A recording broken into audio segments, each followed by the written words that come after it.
आम्ही आमच्या पक्षाकडनं इलेक्शन कमिशनकडे मागणी करणार आहोत की सुप्रीम कोर्टाने इलेक्शन कमिशनला असं सांगितलं होतं की मॉक पोल करायचा नाही, की जे कुठले मतदान झालं होतं त्यातलंच एक ईव्हीएम घ्यायचं आणि त्याचं रिटेस्टिंग करायचं। रिटेस्टिंगपेक्षा आपले व्हीव्हीपॅट तिथं मोजायचे हे सुप्रीम कोर्टाने सांगितलं होतं, पण तिथं इलेक्शन कमिशननी वेगळंच काहीतरी तिथं केलेलं आहे। त्यामुळे सुप्रीम कोर्टाचा अवमान करून चालणार नाही। आम्ही इलेक्शन कमिशनकडे पहिल्यांदा जाऊ, ते त्या बाबतीत काय सांगतात हे आम्ही बघू। आणि जर इलेक्शन कमिशननी त्या बाबतीत जर काही नकारात्मक भूमिका घेतली तर आम्ही सुप्रीम कोर्टाने दिलेल्या निर्णयावर इलेक्शन कमिशनला वागायला लावू, एवढंच या ठिकाणी। आता 26 तारखेला सगळंच पार पाडायचं होतं, शपथविधी करायचा होता। 26 ची तारीख 29 ला गेली, मग 2 तारीख, मग 5 तारीख, 5 तारीख तर कुठं आता फायनल आहे, उद्या पुढेही जाऊ शकते।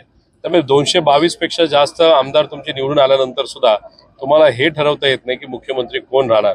याच्यावर एक गोष्ट सिद्ध होती की लाडक्या खुर्चीसाठी ह्या सगळ्या गोष्टी केलेल्या आहेत आणि ही गोष्ट योग्य नाही।